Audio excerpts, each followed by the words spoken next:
Hello, and welcome to episode 5 of the Bomb City Podcast. Man, I am so excited to have this episode ready to share with you guys today. It was so much fun to record. For this interview, I went down to South City Rod and Custom to talk with Donnie Welch and Bill Ganahl. South City Rod and Custom has been putting out some really awesome stuff.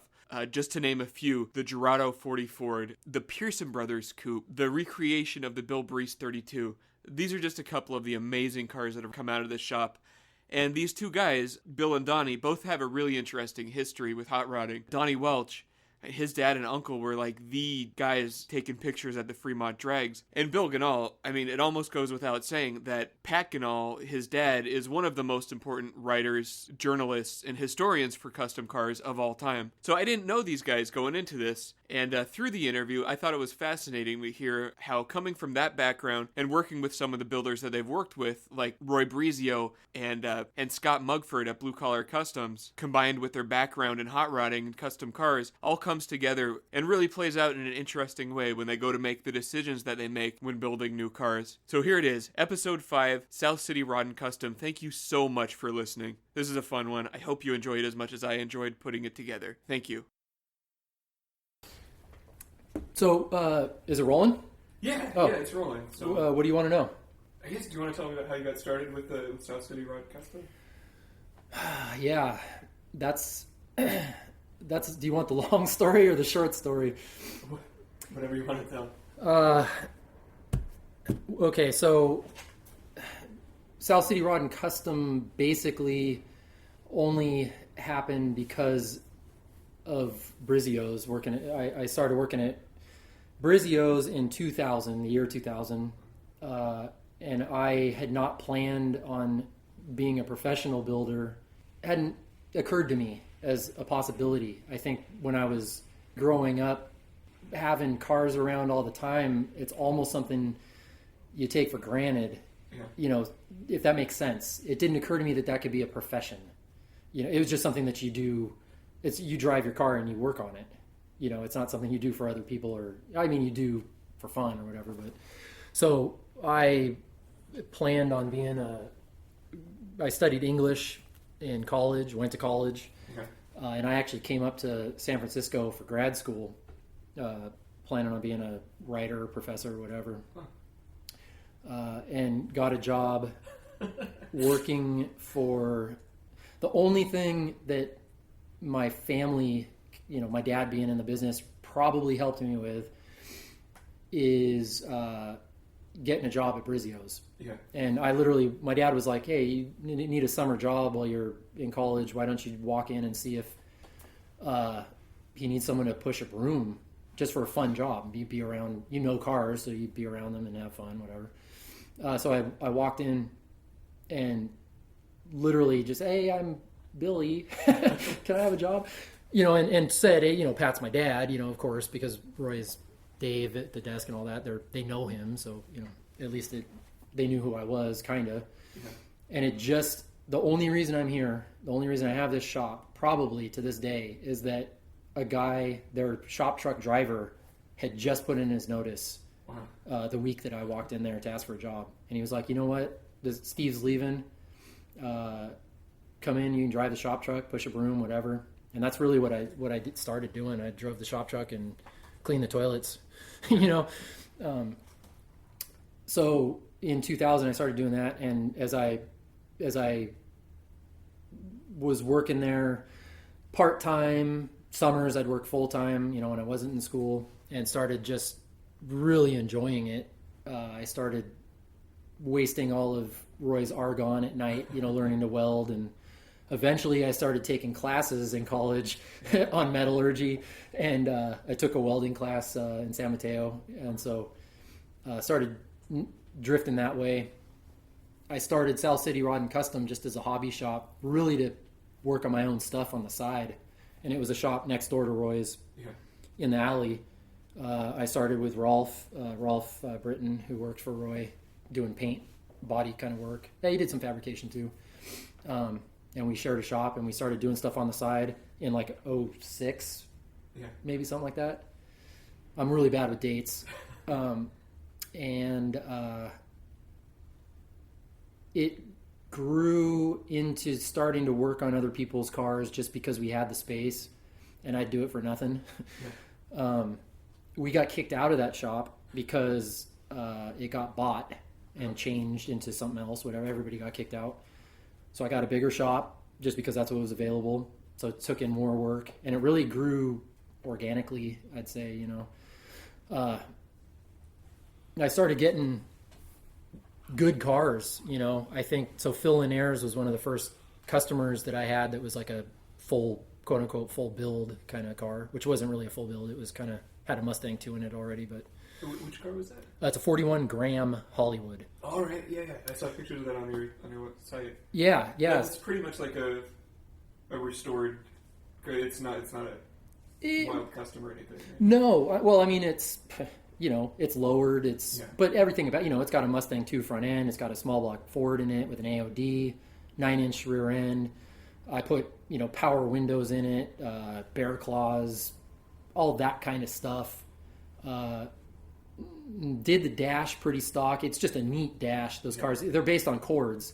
The Graham Hollywood, you know, they bought the dies for the Cord body in 36 or 7 or something like that, and it was a cheap version of those cars. But the Graham Hollywood specifically was, the Cord was a front wheel drive. They converted it to a rear wheel drive and had a supercharged motor.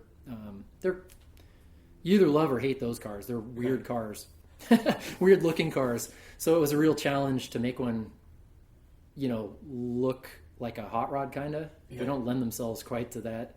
So, you know, I lowered it way too much. It looked really cool when I first gave it to him, and he made me raise it back up afterwards because he couldn't drive it. But anyway, so that was the first build there. Painted that car in the Joe sprayed it. I think I did all the body work on it, primed it in my little shop, and pissed everyone off, you know.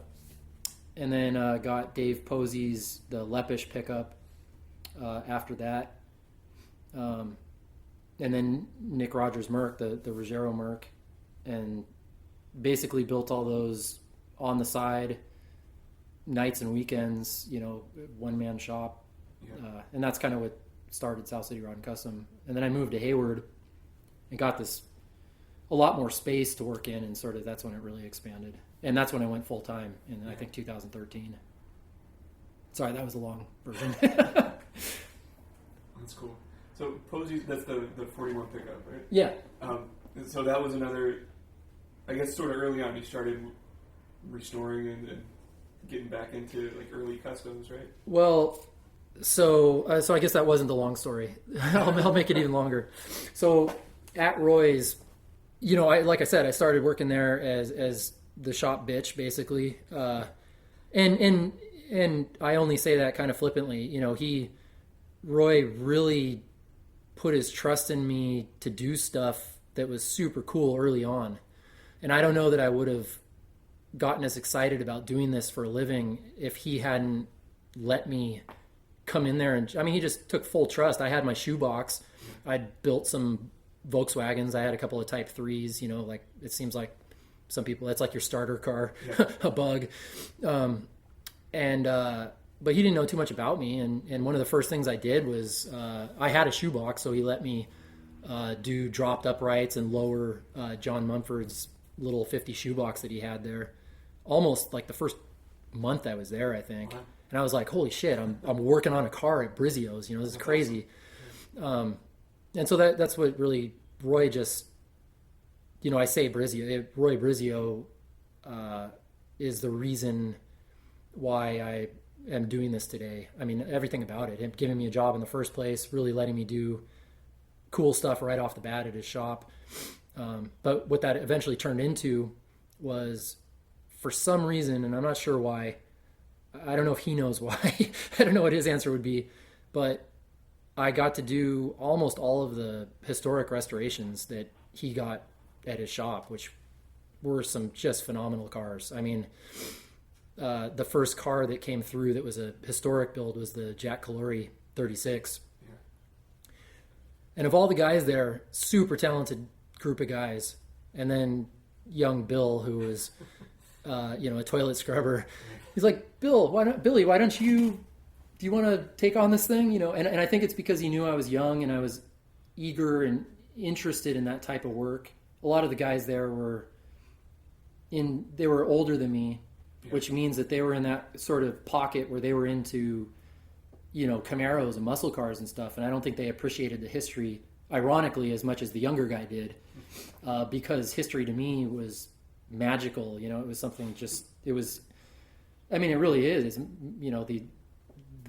I have just black and white blurry pictures of this stuff. It seems so mystical and far removed. There's a whole mythology to early customs and hot rods for younger people like us. It's like, and I suppose for older guys who maybe lived through it, like, oh yeah, an old custom. It doesn't mean it's the same thing. Sure, exactly. Like, I'm probably never going to be excited for seeing like a vintage Honda redone. I hope not. Like the stuff that I went to high school with, those cars are around. Right, it's not like, right, exactly. No, I can sort of understand where they're coming from. Exactly. So, so getting to do those cars, though, Roy also, which I don't know if other guys there would disagree with me, but I think he was really fair in giving credit to his employees, the articles that they would, and maybe I feel this way because the cars that I did got a lot of publicity, and the people who wrote the articles knew that I had sort of been the head lead fabricator, project manager, whatever you want to call it. And so my name actually, as a kid, I did the Calori car. I think I was 26, super young, and you see the car on the cover of a magazine, and it's something that you had your hands on, and then you read the article, and it actually says your name in the last paragraph, and you're like, holy shit, this is crazy. So, just all of it was, but because people did kind of know that, and Roy allowed it to be known, people sort of, I think, knew that I had a reputation for doing some of that historic restoration, and got my name sort of attached with that sort of thing. So the Lepesh pickup was an obvious, car to bring. When Dave started that car, he started it at Brizio's. He had the chassis done at Brizio's. This was before I had any input whatsoever. Yeah. He had the chassis done as a Brizio chassis, which are awesome chassis, Sure. Perfect, great driving cars. But it's the Lepesh pickup, why? So if I had been there at the beginning, knew that it was going to come to my shop eventually, I would have just totally said, hey, use the stock chassis, put the, leave the olds in it, like, that kind of stuff. So I got it when it was past that point. And I think Dave didn't have the means that some of Roy's customers have. And so I think Roy was like, well, if you want to finish the car and get it done at a reasonable price, why don't you take it over to Billy's shop? I could say, thanks, Roy. I really appreciate it, but I think he probably just assumed that it would never get finished. So it was more like hey, why don't you just go over here and make it Bill's problem. And I was super lucky that Dave and Camille, his wife, just wanted to finish that car, and they pulled out all the stops to get it done, which doesn't always happen. Yeah.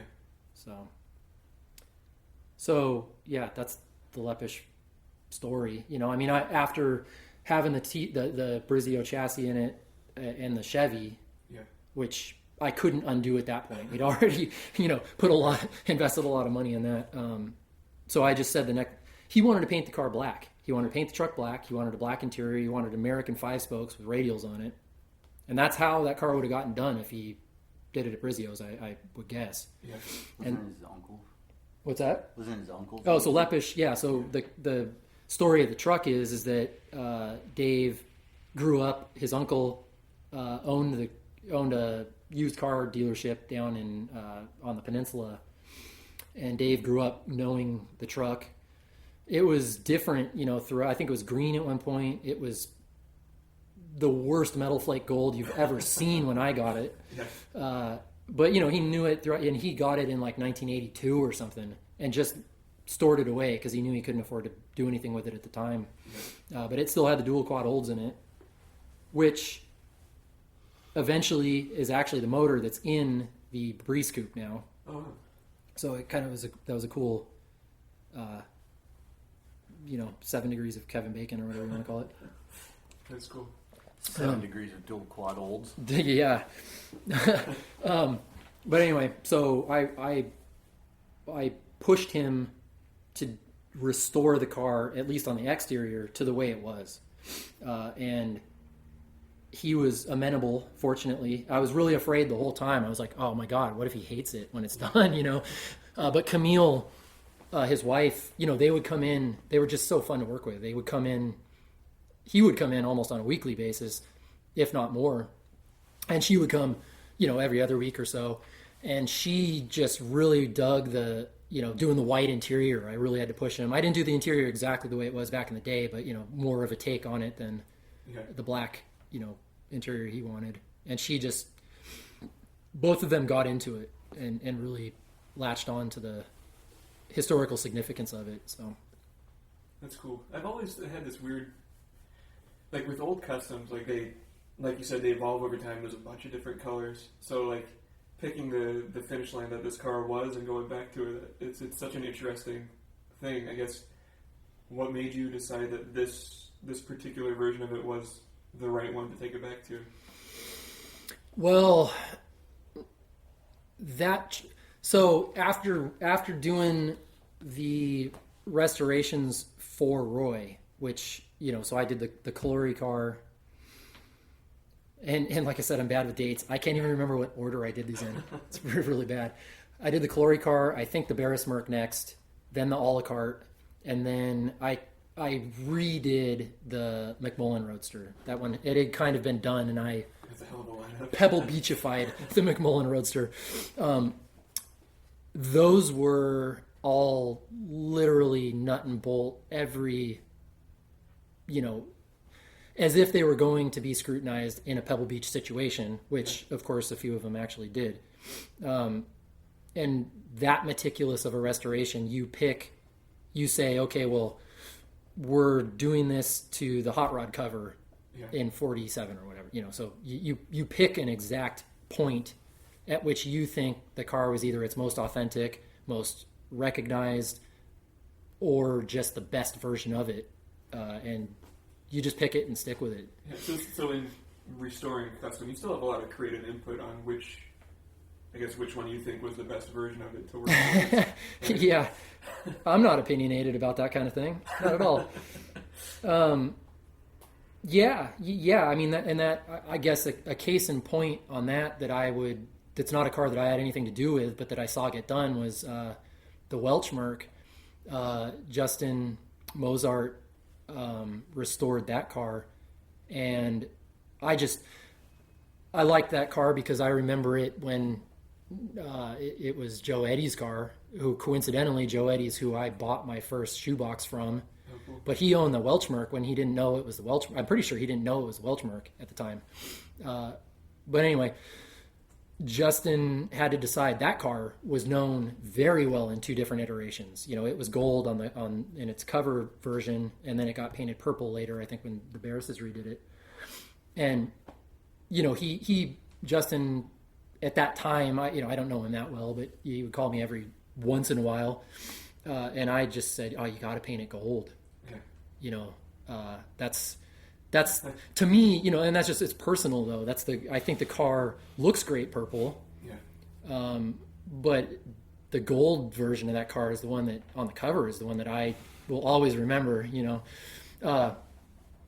But he's the one who did it, and he decided to do it purple, and that's how that car get done. And that's exactly what you're talking about. That's the personal creativity that goes into that kind of thing.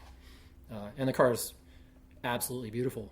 I mean, it's stunning. So, but Dave's pickup, it's not as authentic as I would like it to be. Yeah. In what way? Oh, I really wish it had the dual quad olds in it. I mean, that's half of what made that truck so cool.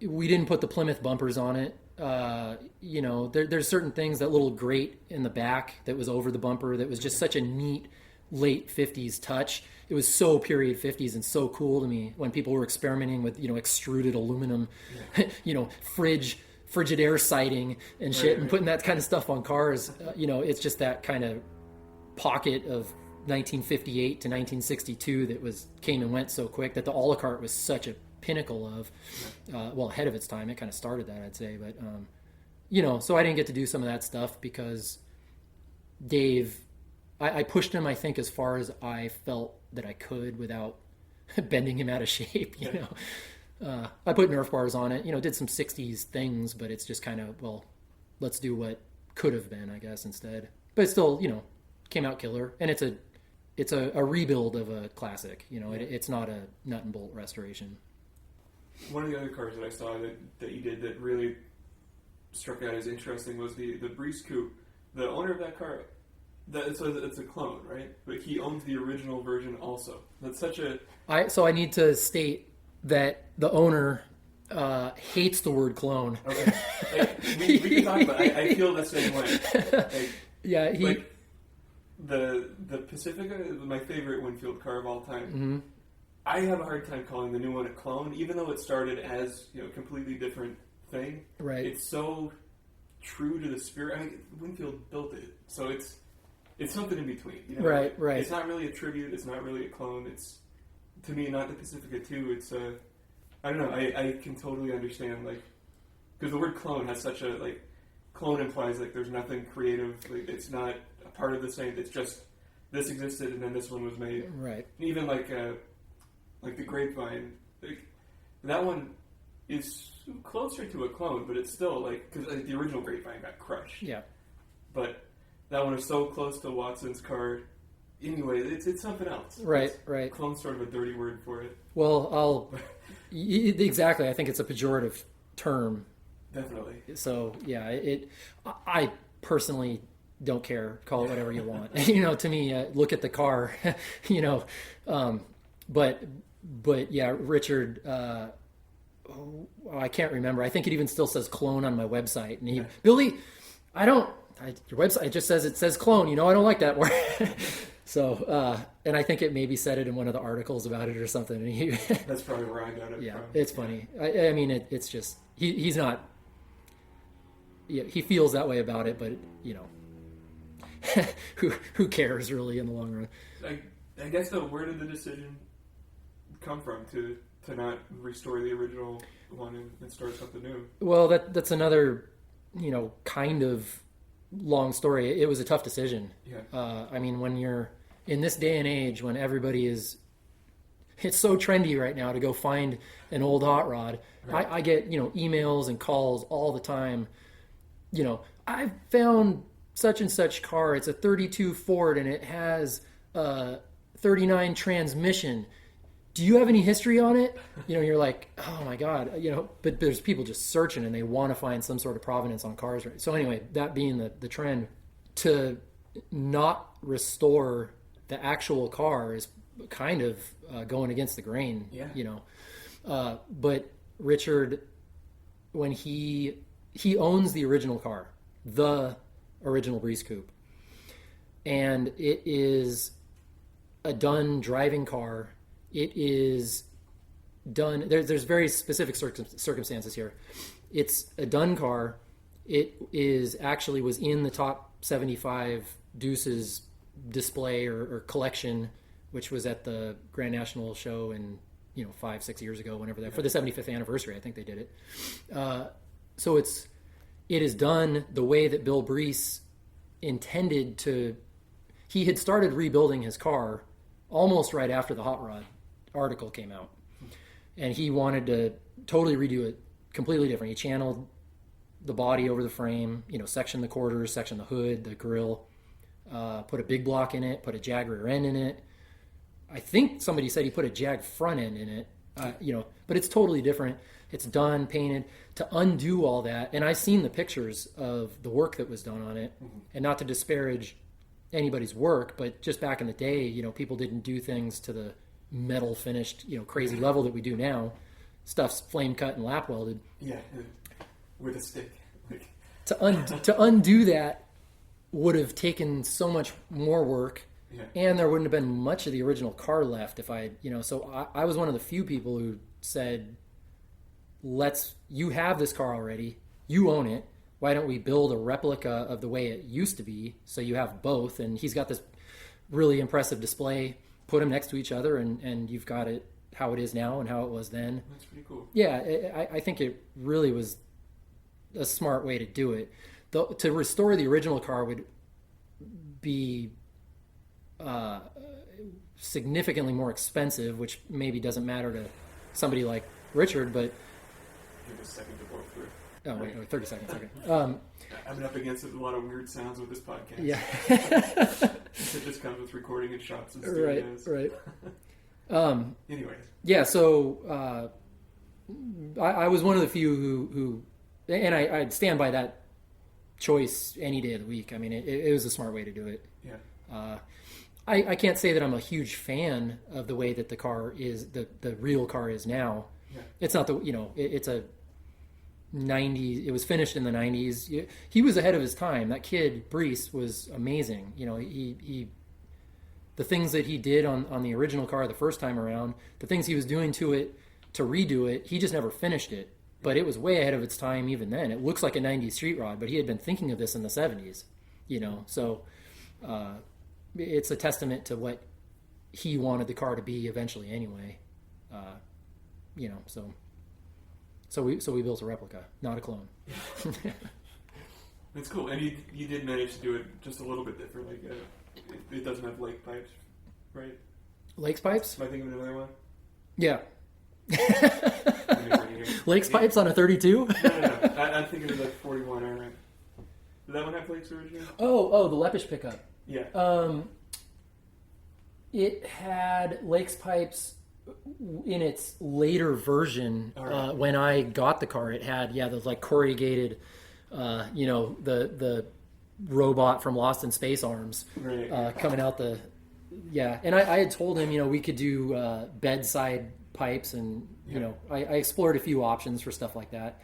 It did. I think you're right. So it had those going down the side, and then they came up and over the bed. That's even what you for doing my research all at the same time. Yeah. No. Yeah, that's right. That's 41. No, but I did do a few things different on the Breece car, which I would not have done if we were restoring the original. Yeah. Because it was a tribute or a replica or whatever you want to call it. It gave me a little leeway to not be as hypersensitive about every nut and bolt. And I don't think Richard really... Again, I pushed him to do it closer to the original than I think he wanted it. He sent me a pile of parts, many of which just weren't what were in the car even to start with. And he was like, just make it work, Yeah. And so I was the one who said, well, I really think we should do it a little closer to the original. If we're going to do it, let's do it, So again, I kind of pushed for even a little more authentic than I think he intended it to be. But no, I didn't put lakes pipes on it. So you should ask Donnie a few things here so that you can get back to working out there. Donnie, Donnie, you're kind of asking how the shop got going. I guess Donnie's a part of that. Like I said, for the majority of the time that I've had my own shop, it's just been me working in a closet. But when I sort of expanded the space and got enough stuff going, and I was forced to realize that I needed help, Donnie's right now, he's my best employee, by far my best employee.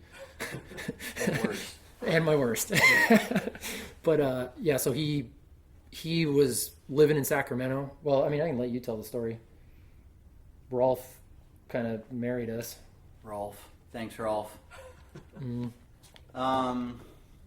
Well, I guess my story is that I grew up just looking at hot rodding. My dad was a drag racing photographer at Fremont, on the concession stand there, and so I grew up around hot rodding. Same kind of story as Bill.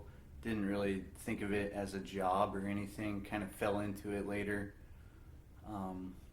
After going to mechanic school, I ended up getting into, like more custom culture and that kind of thing, late 90s and early 2000s. Got a job with Scott Mugford at Blue Collar Customs in Sac. Oh, cool. and worked for Scott for almost 8 years. And then worked at some other shops, and Rods R Us, a pretty prominent street rod shop up there, and worked alongside like Paul Garland. Worked with Paul for a few years,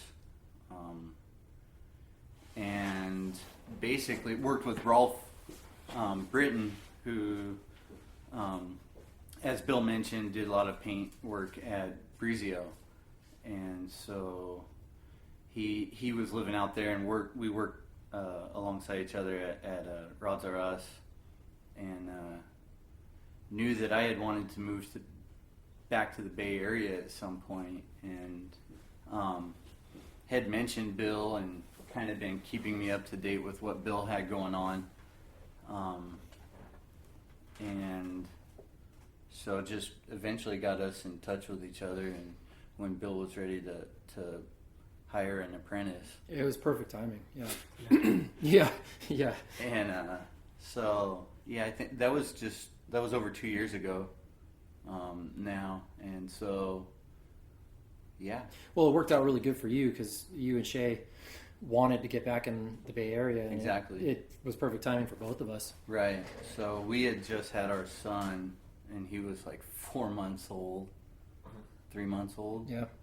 And I thought you were crazy for moving right then. Oh, I was stupid. I took the Amtrak every day. Yeah. Wow. I had to go pick him up in the morning from Amtrak. For like 2 fucking months. Yeah. I took Amtrak in the morning and evening, back and forth.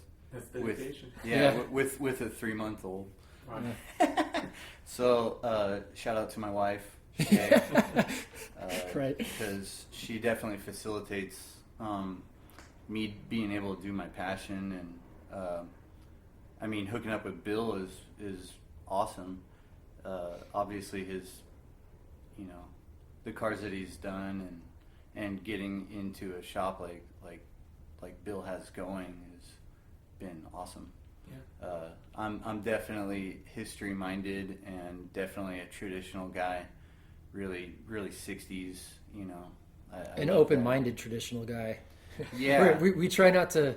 Donnie and I think we have just our overlap in aesthetic opinion and value is just the right amount, and we also have enough of different opinions coming from different angles to sort of strike the right balance of bouncing ideas off of each other. I mean, when we're putting a car on the ground for the first time and looking at tires and stuff, I mean, we just we're both on the same page about how the aesthetic should look, and also Donnie can make some suggestions that I might not have thought about or and also I think we both kind of, some people right now, it's a weird time to be in right now. There's some people who are so hardcore traditional, and it's like, yo, cool, do your thing, but Jesus, man. I don't care if you have a 39 box in your 32 chassis if you're on the side of the road. I'm gonna great, have a car with a 39 box in it, but don't hate on the dude who's got a T5, who's having just as much fun as you, and maybe exactly. True. That's a better way of putting that.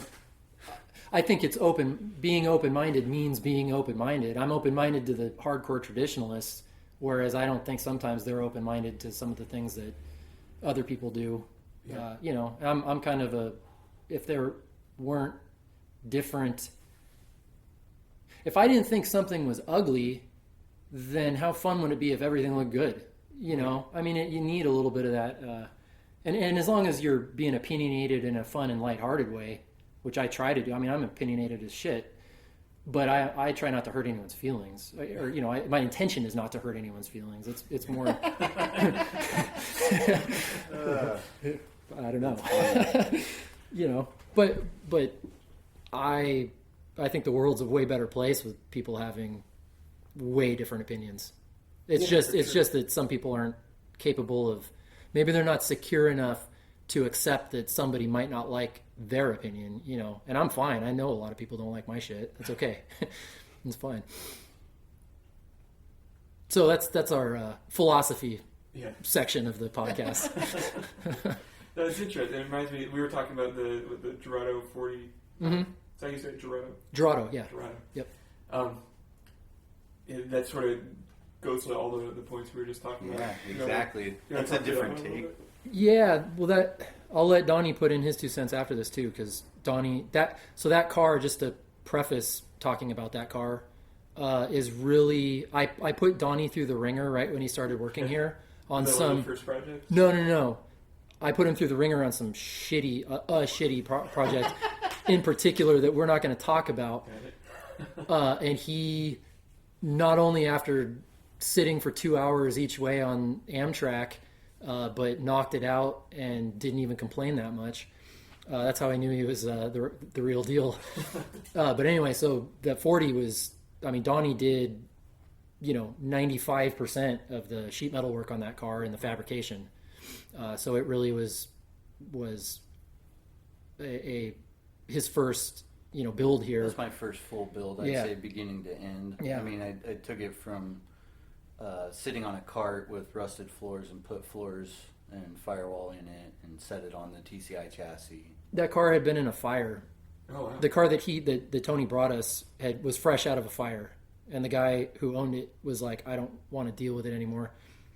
Unloaded it on him, and so he brought it here, thinking he was going to plop the body on a TCI frame, and put a motor in it and go, budget build, but that often doesn't happen when you bring a car here.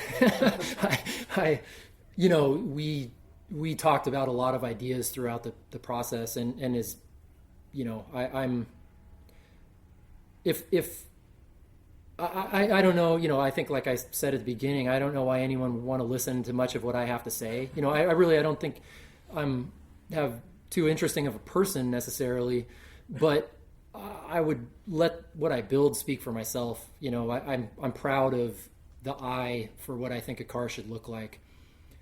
That said, this 40 is a little bit of a departure from any. I mean, it's a weird car, really, when it comes down to it. It's a identity crisis. The identity crisis 40 is what I lovingly refer to it as. But what it is sometimes you get a customer who comes in. You hope eventually that people are coming to your shop because they like your aesthetic, and they want your opinion. They know that you're going to choose detail cues that they've seen in the past, your style, and that they want. I might not be there yet. I don't know if people are walking in the door because they want a South City Rod and Custom car, or if they're just walking in because their friend said, they do a pretty good job, you should have them do it. Tony was very opinionated. He's a street rod guy coming from a very street rod perspective, has a pro mod car, Camaros, muscle car stuff. So to try to get him to build a nostalgic custom tail dragger 40 Ford was not an option right from the get-go, and I knew that. So starting from the parameters of having somebody with a totally different perspective come in, the challenge is to build something that everyone's happy with. And that is where that car came from. He wanted, again, like the Lepesh car. The Lepesh car, it had precedent. There was a car that I could say, this is what it was, man. This is really what you should, keep that alive. That car, Tony doesn't know what the hell I'm talking about when I say it should have a Carson top but be a hot rod. A lot of people I think would think twice about that. Maybe they still do after seeing it. But so that's what I do is the tops on those things. The top on a 40 convertible is just atrocious. I can't believe that with all the good things that they did, the 39 was killer. It was just proportioned great. And then they decided, well, the people in the back need some more headroom. So they literally expanded the top, by another couple feet, I think, up and back, So anyway, I worked on them for a long time, just saying, hey, if you build this car and just leave the stock top on it, it's going to look like shit, or you're just going to always have the top down. And he wanted the top up, so that's how I talked him into doing the Carson, the lift-off style top, and to be a nod to the Carson style. Yeah. But I think, what I was telling you out there was I wanted it to be a 50s custom that somebody got a hold of in the mid or late 60s and sort of redid as a 60s hot rod, and I would have never even come up with that idea if it wasn't that I had to work with Tony's parameters to start with, and so I pitched him Halibran, and I said, if you got balls, you'll put some real Halibrands on this thing.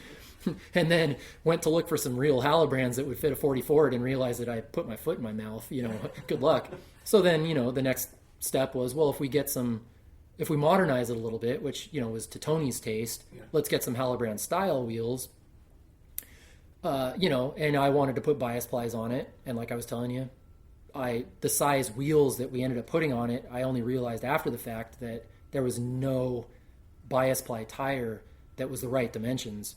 So then I had to figure out a deal for the radials, and I thought, well, pinstripe white wall, let's push it into the 60s, push the 60s thing a little bit, and then even went as far as, I thought with the color, then I thought of the color. I was like, it's got to be, he wanted to paint it gold, and I just had this, sometimes you wake up in a cold sweat and you just see a car, the way the car is going to be, and it was light metallic blue with a white top, and so then it was, well, if we do the wheel with a cast center with the pinstripe red line, that on the blue, it looked right to me in my mind, and then it's a matter of convincing Tony through a lot of yelling and arguing and hoping. A couple drawings. And we had Justin Brummeyer do a couple of renderings, which I think, they're invaluable sometimes for people who can't visualize things, which I think I didn't really know that was a thing. I guess I just have the ability. I see it in my mind. I don't need a rendering. I kind of know what the car is going to look like, so I just go and do it. But for a customer trying to convince them, it's invaluable sometimes. But yeah, so Donnie, as I was sort of coming up with bouncing crazy ideas off of Tony, Donnie just put it into physicality perfectly. I mean, doing the metalwork around the back section of that car. I mean, and it's an exercise in subtlety too. It's just, how do you make the lines better? You don't do a modification. I mean, this is my theory, my ethos with any car. You don't do a modification to do a modification or to show people that you did a modification. I'm not going for judging points at a car show. I'm saying what will make this car look better. And oftentimes that's doing something that nobody's going to notice, really. Yeah, it's very mildly chopped, and the amount that we moved the catwalk, that was, pretty heavily thought over and mocked up a few different times. Yeah, absolutely. Stood back, looked at, pulled lines on, and made sure it was going the exact direction that Bill had in mind. And I think we worked really well on that, like as far as you saying that's wrong, and then me fixing it. Yeah. Well, I'm glad we're still friends. Yeah. Oh no. Yeah, no, but that's what it's about, So I'm really proud of how that all turned out, though. The roofline change on that car is, I think it really made it. It's different than all other 40s out there. Well, so that car, this brings up a lot of different things that I feel like I could say about that thing. One thing that I'll say before I forget is the roof line on that car. Chris Plant, and Chris nailed it. Who has done all the interiors and all the cars that show cars that I've done. Mm-hmm. I sort of brought up the idea with him of doing the top, and basically the way that we convinced Tony to do the car was that Chris would include the top in his price on doing the interior, which means that the fabrication work got kind of passed off on him. Huh.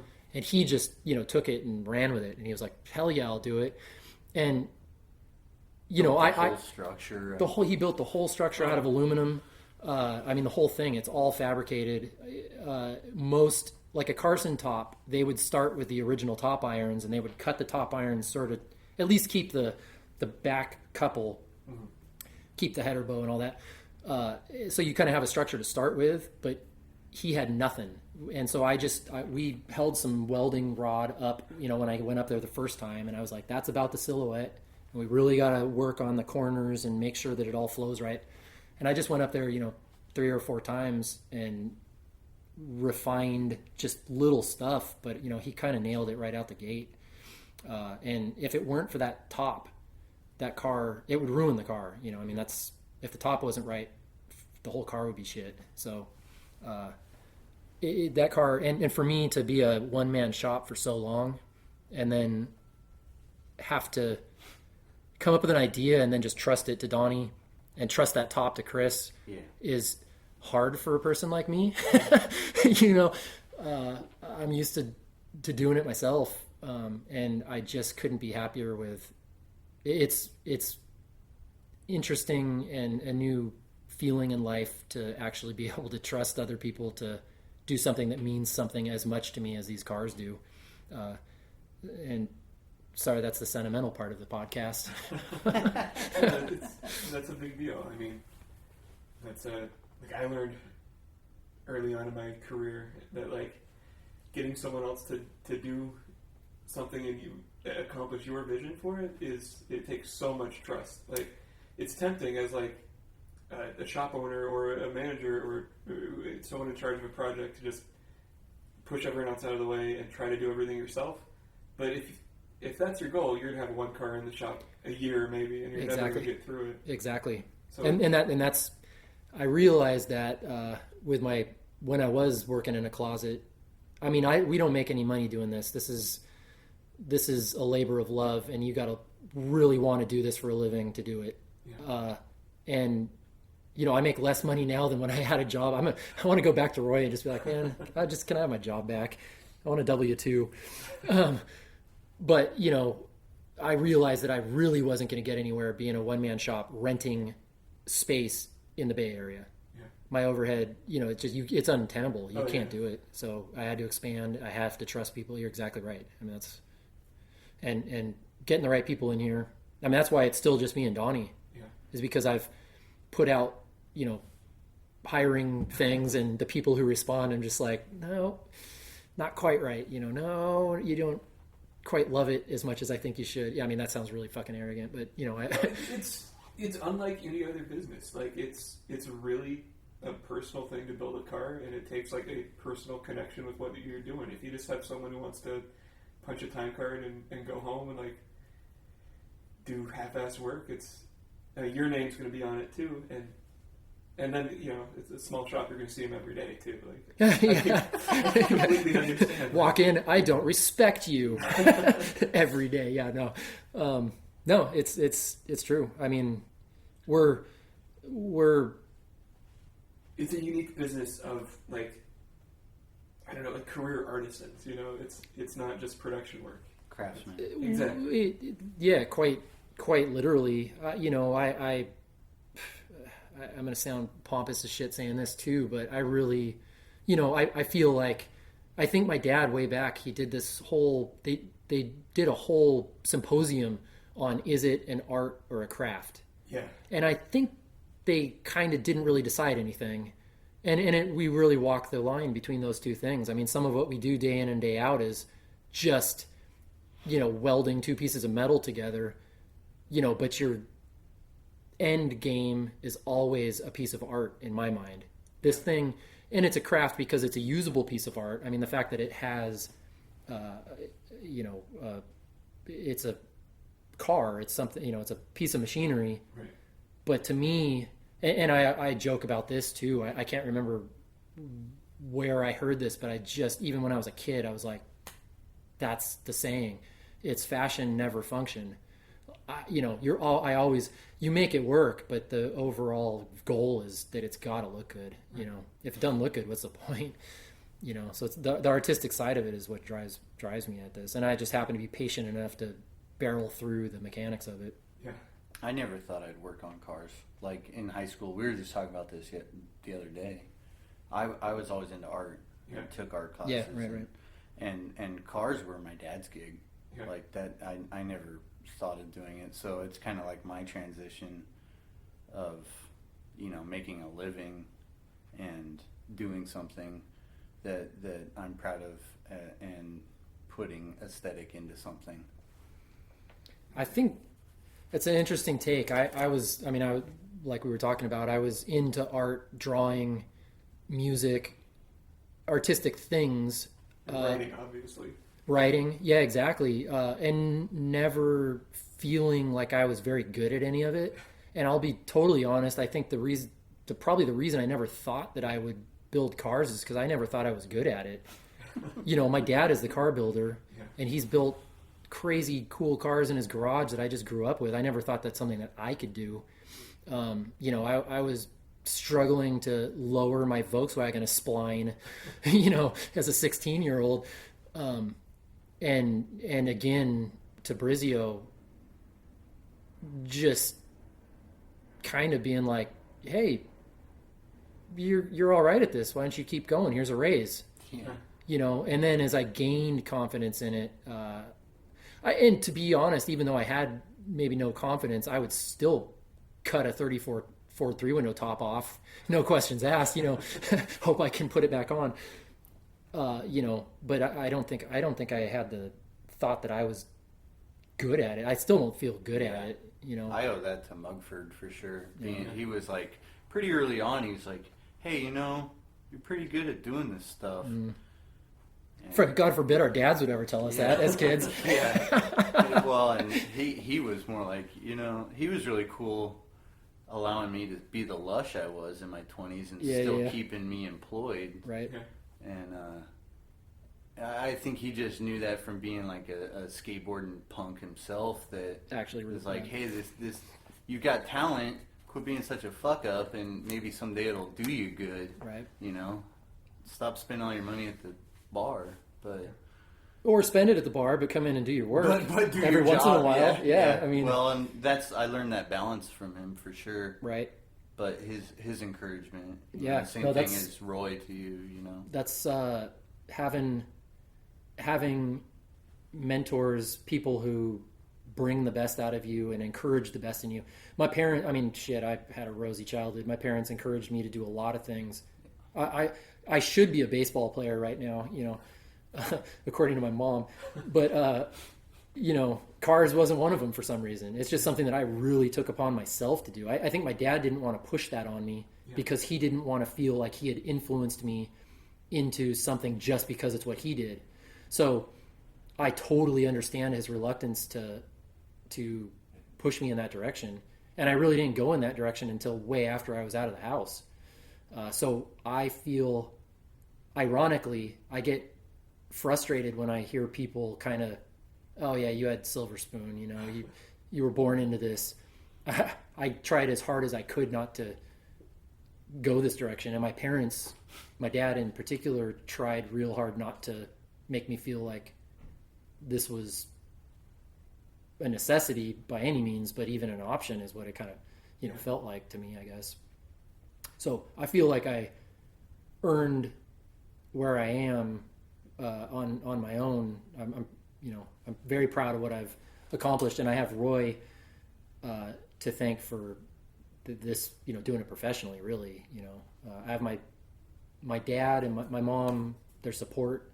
And if I have anything to thank from my dad, it would be, I think I can't deny that my sensibility, appreciation for aesthetics and sensibility, and probably my opinionatedness, perhaps. I don't know.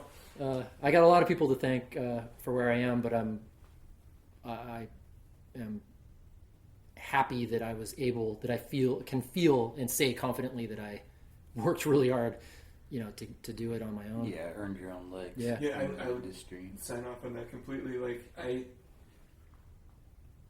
I knew the name South City and Bill at South City before I knew Bill Ganahl, and then I finally put it to, this is Pat's son. So I think I think the work speaks for itself.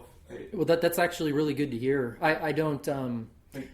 I get the feeling that a lot of people don't know that that they might know South City Rod and Custom, but don't know who I am or what my name is at all. I kind of. Somebody said to me once, they're like, "Man, Billy, you're kind of a mystery, man. Like, you're just really under the radar." And I'm like, I don't try to be. I'm really not a good promoter. And if there's going to be, if my shop fails, it's because I'm just in the shop working and not actually promoting the shop. That's part of the reason why I felt so good about moving my family here, though, and working for you, is because, like, I knew that about you, and that you were just being the workhorse and not relying on, those other. Well, welcome to a sinking ship, Donnie. Welcome aboard. Get out. Yeah, 2 years later. Yeah.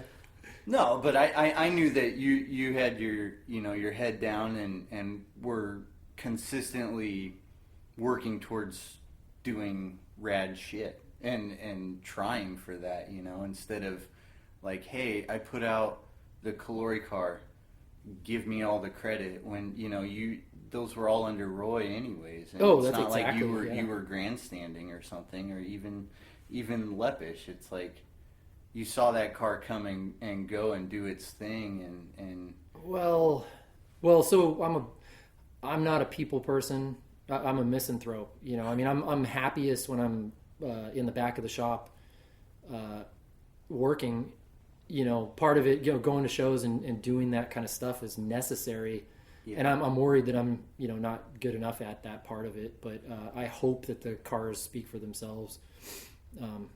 I've gotten really lucky to have gotten the work that I've gotten at this shop. I mean, getting the experiences that I had at Roy's to touch the a la carte is, I mean, I could have quit and become a garbage man after that and been fine in life. I mean, just really been like, man, I did something cool, But that's not something exactly like you said. That was for Roy. That's not something you go around saying, I built the a la carte. I built the blah, blah, blah. But that's rad. I think that's cool. And but it's true. It's not.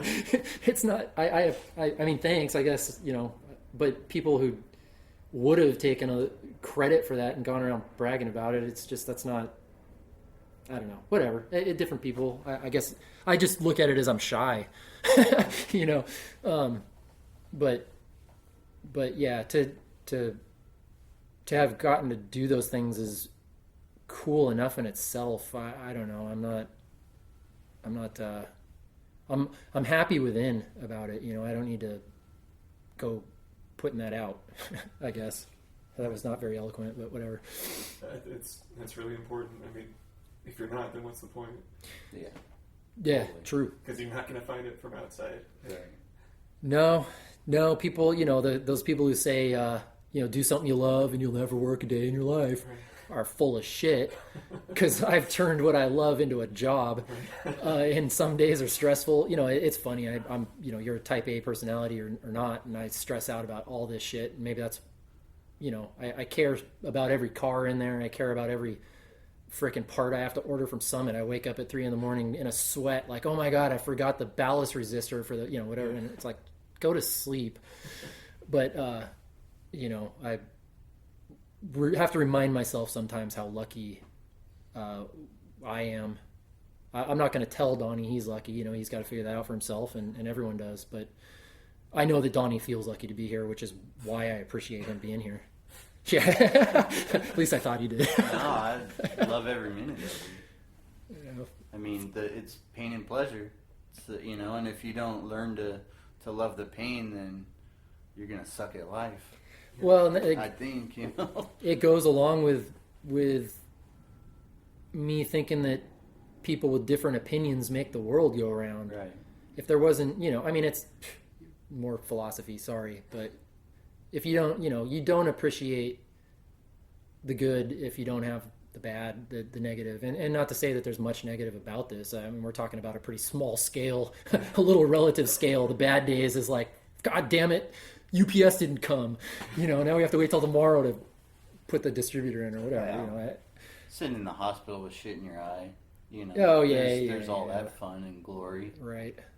No, well, I tell my lovely and supportive wife that I'm going to die of 3 different types of cancer at age 55. We do put ourselves through some shit doing this stuff. Right. And all the stuff that I didn't do when I was a stupid kid, all the stuff I inhaled that I didn't have to, and you look back on it and you're like, well, that was dumb, but oh well. I also smoked cigarettes for 10 years, so whatever. And then there's Bill Hines. Yeah. Yeah. Live a long life, huffing the worst. Well, yeah, and you're like, man, I hope my genetics prove that resilient. Yeah, Gene Winfield. Bill Hines up into God rest his soul. Those guys just, you're like, I'm 38, and some days I'm like, oh my God, I'm so tired. I don't want to go in right now. Those guys are just savages, you know. I mean, just to be admired for just their duration. It's crazy to me. I mean, and they're putting out crazy good stuff till the end. It's impressive, and gives you a little bit of perspective too. You know, shut up, go put a Band-Aid on and get back to work. Seriously. Yeah. Yeah. Bill Hines was such a huge he was such a huge inspiration, because I met him at the Cow Palace probably about 10 years ago. Yeah. And I remember thinking then, like, man, I'm so fortunate to be able to shake this guy's hand, because I mean, and that was 10 years ago. Like, it's and he was still putting out work. Like, how many times did he redo a version of the Little Bad? He was putting out work until 3 days ago. Yeah, seriously. I mean, like, really, for real. Him and Brad. Nuts. Yeah. And super cool. You know, when the history of what we do, I mean, this is a history-driven sport or craft or art or whatever you want to call it. And so when I say that these people who have their blinders on for nostalgia stuff, I'm not saying that I don't understand that. I mean, that is where we come from, and every day that we work in here is really a tribute to the dude in 1932 who decided to hop up the first flathead V8, you know. Yeah. So that's one of the, it's a cool thing, you know, and having my dad kind of understanding now, you know, when I was a kid, I had no clue that any of this was important. And, you know, nothing's important in the world. Nothing's important unless you decide it's important. Yeah. It took me a long time to realize and decide that there's something important about this that we're doing. My dad's always, you know, said that I'm a pop culture historian and that it's Americana. It's a part of this country. Yeah. It's a part of, there aren't very many things that are purely American, you know. Jazz, for instance, and hot rodding, I think, are two unadulterated original American things. You know, that's pretty neat to, and also it's pompous to, you know, like I said, I just am in this little niche, so I think it's important. But you know, if you're doing this, you got to honor that, and part of that is appreciating, you know, what's come before you, and really taking the cues, the style cues, and the stuff that you're putting into your cars and knowing where it came from is important to me, anyway. Awesome. So I guess before we wrap up, we talked about customer cars and stuff you worked at other shops. Do you want to talk about your shoebox you're working on, or any personal stuff? Oh, yeah, I got too much personal stuff to fit in one. That could be, you want to do another podcast? Yeah, I mean, go through the list, Bill. The list, yeah. You know, it's funny. I'm at a period now where it's been a long time since I've had a running hot rod or custom car. I liked custom since I was a kid. I consider myself more of a custom person than a hot rod person. Not to say that I don't appreciate hot rods also, but it's been a long time since I had a car. And now, right as we speak, I've got like 4 that are just so far from being done that it's, you know, and I don't, nowadays I'm getting older, and, you know, 9 o'clock at night, I'm finally done with the paperwork, and it's like I could go put a half hour in on my shoebox. Yeah. You know, when is it going to get done? But anyway, I've got grand plans for them regardless. So yeah, the shoebox, you know, I had my 50 sedan since I got that when I was 17 and drove that daily for, you know, 12 years straight as a daily driver. Just love shoeboxes. I for whatever reason, I just was drawn to them as a kid, as a young kid. You know, there's certain cars that you remember as a kid. I knew I was a car person since I could see, and was very specifically drawn to certain cars, custom cars primarily, and shoeboxes were kind of it. The Buster Lytton shoebox is just one of the best custom cars ever made. I just love that car. But anyway, so I got my sedan wanting a coupe, but at 17, beggars can't be choosers. Right. And finally, my dad got that car. If nobody knows what car we're talking about, that's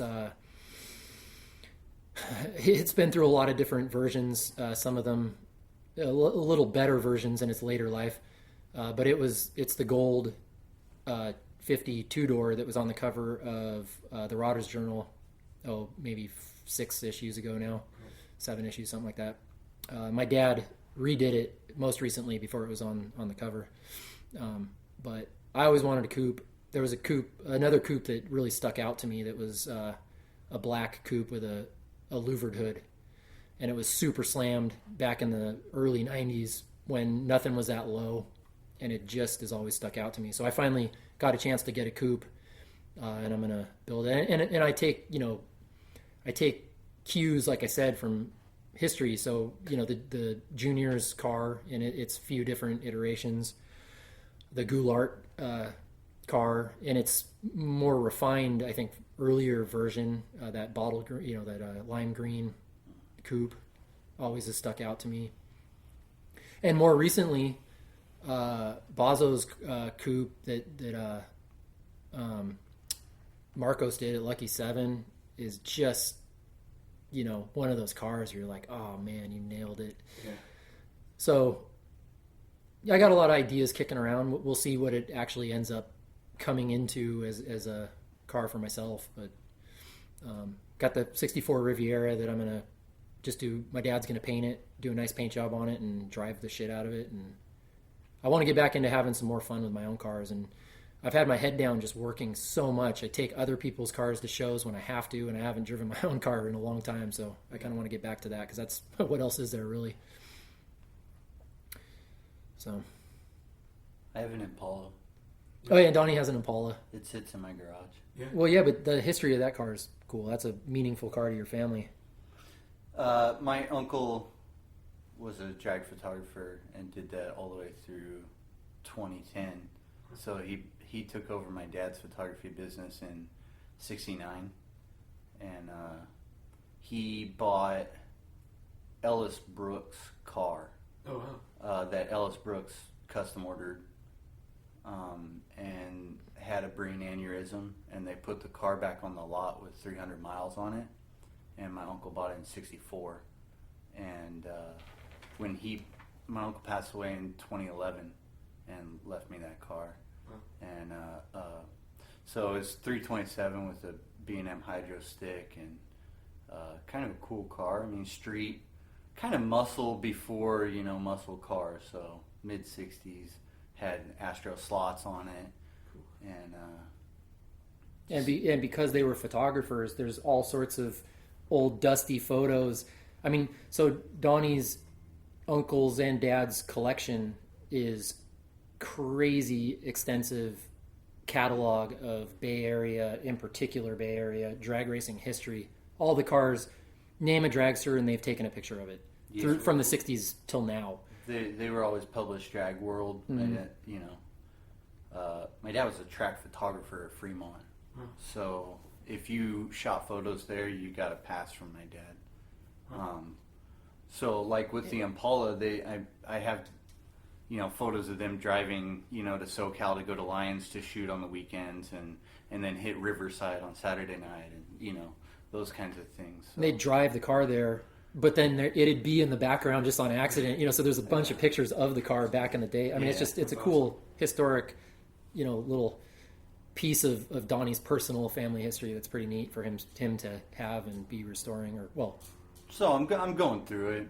Yeah. I've made some update. I actually put a 5-speed in it instead of running a hydro stick. Yeah, exactly. Oh, dude, that's lame. So lame. I put disc brakes on it. Oh my Jesus! I know. See, but you're fired.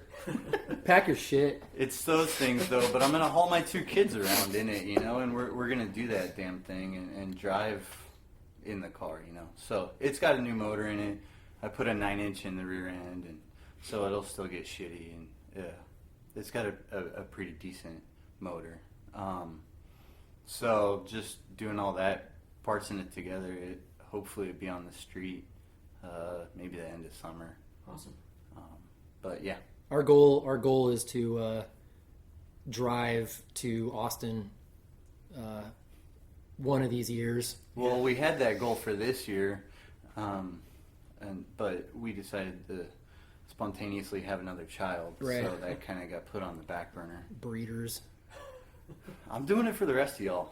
I mean, I would have had that Riv done. Yeah, exactly. Right. You ruined it for everyone. But so, yeah, that's kind of our cars, I guess. Mm-hmm. Yeah, that's all we can talk about right now.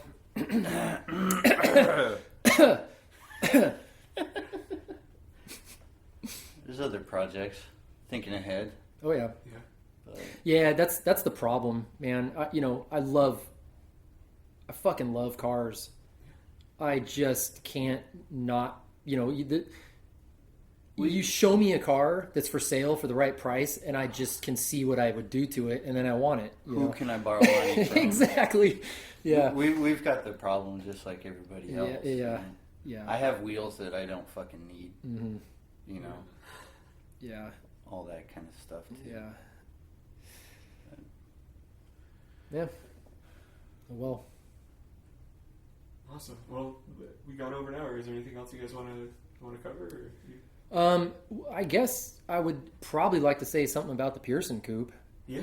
Oh, we didn't. Or Joe. Shout out to Joe. Oh yeah. Well, so if you've made it this far into the podcast already, you're crazy. But yeah, shit, man. Then I'll try and keep this relatively quick. Sorry for mentioning this so late, but one crucial, integral part, in addition to Chris Plant, the three people who really make all this possible, and that I wouldn't have probably half the quality, of the cars that I build if it weren't for Joe Campani and Ryan Campy, and now Travis Duffy of Campani Color, who are right next door here, and we're kind of a team. Yeah. He's a separate business, but he paints everything that I build and other stuff if anyone's looking for a paint job. But he's just, he worked for Roy also. He started there years after I had started, but he's done 7,032 chassis now. He's painted a lot of frames, a lot of Mullins steering boxes. He's painted probably, I'd say, in the thousands of tie rod ends. I'm sure. He has a fixture for every ball joint. Yeah. You want a guy with a fixture for whatever you want to paint, come to Campani Color. But yeah, so he started there, years after I did. Super, I was 22 when I started there, and Joe was maybe even younger, but he's, 8-9 years younger than me. 7 years? I don't know. Anyway. No, Ryan's 10 years younger than me. Yeah. But we together built Roy's, well, I say built, kind of, did the majority of the work on. I did most of the fabrication on Roy's 55 Chevy, the gold 55 Chevy that we then eventually took on. He let us take to Nebraska. We drove it from here to Lincoln, Nebraska on Americruise. Again, I'm bad with dates, 08, something like that. And so Joe and I kind of bonded over that. He painted the whole car in-house. One of the first cars that Joe, full complete builds that Joe painted at Brizio's. Oh, that's such a nice car. Well, it'd be nice if it was back on the road. Roy's been putting motors in and out of it, trying to get that thing back on the road. And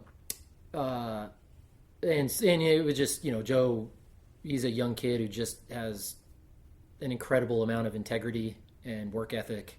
Passionate at doing this stuff. So I'm like, we're doing this together, dude, whether you want to or not. I'm sorry, but and that's part of the reason why I moved here to Hayward from South City, was because his shop, he lives here and his shop was here, and so I started looking at spots over here, and I said, hey, let's kind of buddy up here. Anyway, so he's painted all these cars.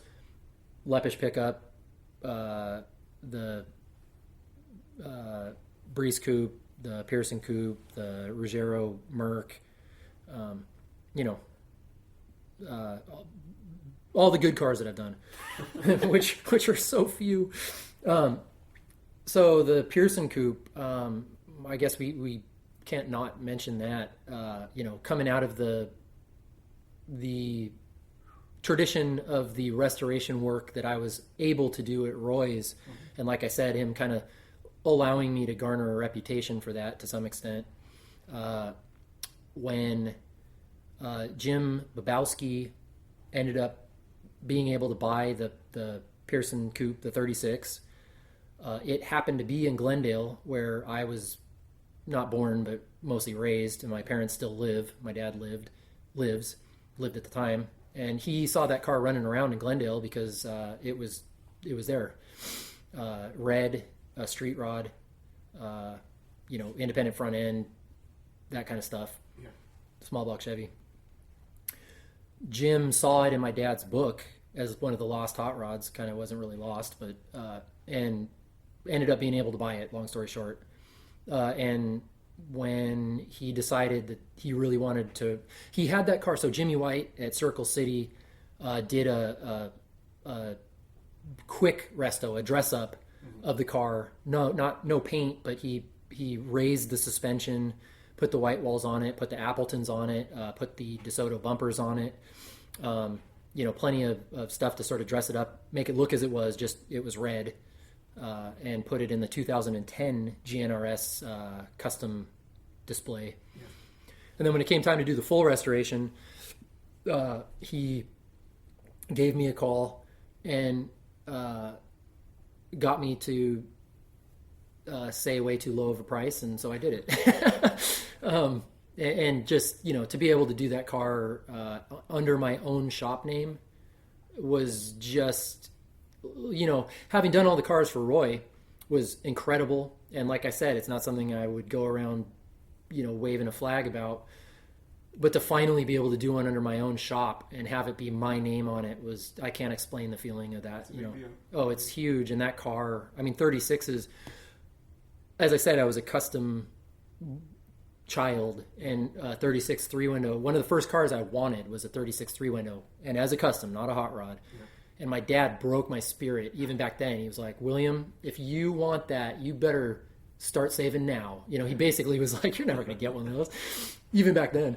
But that was, you know, one of the first cars that I just, you know, so 36 3-windows, and then having done the Jack Calori car. And I think, you know, because I did the Calori car, and Jim knowing that it won its class at Pebble Beach, which was just a crazy, talk about another crazy experience.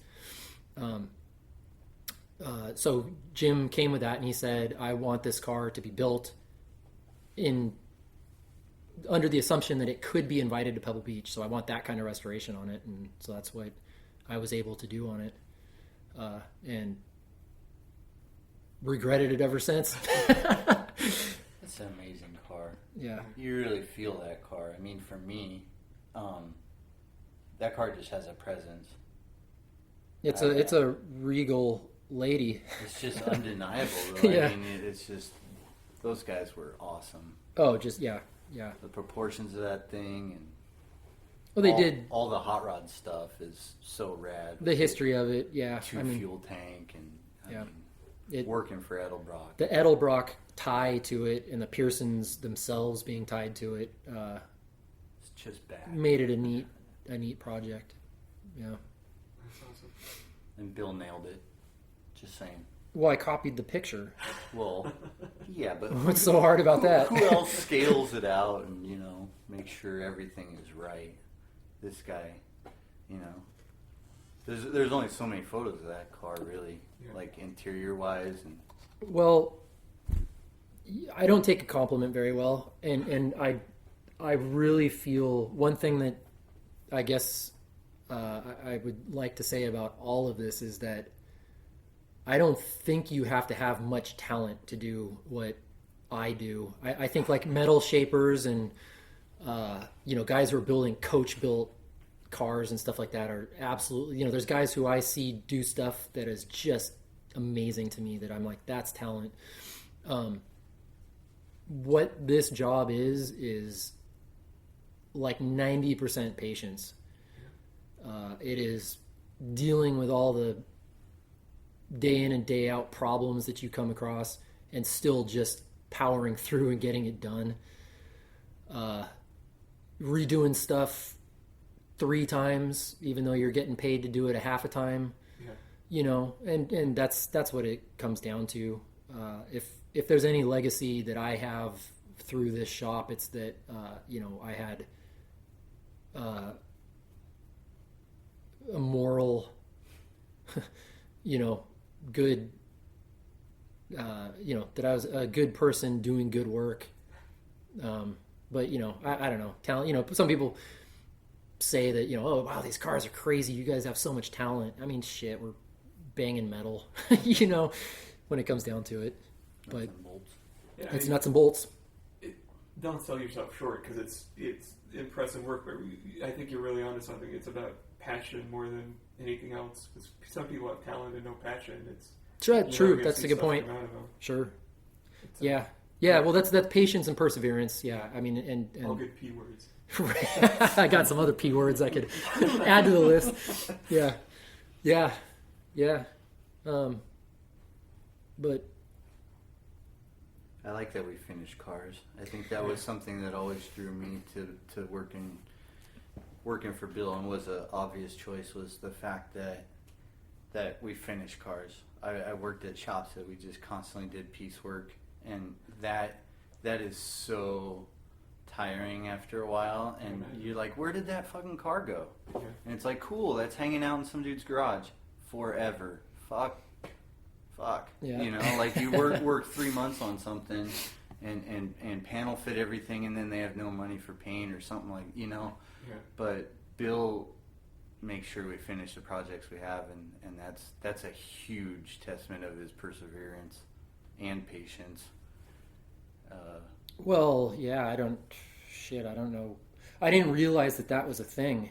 Yeah, so we started talking about it. Now, like, people are like, "Wow, cars come out of here." I'm like, "Well, what the hell are we doing here?" Well, I think that also came from Roy and the assembly line, like. Yeah, well, so that's he has to pump out cars. Right? One thing you realize real quick, that I was naive to, is that the caliber of clientele that Roy has, where checks are getting signed, and I'm not just saying that this is the way it always is there. He has his own customers to deal with and problems and all that. But, when you get to his position and you got customers who will sign checks and trust that he's he's a responsible, honest person, and that's why he's gotten his reputation.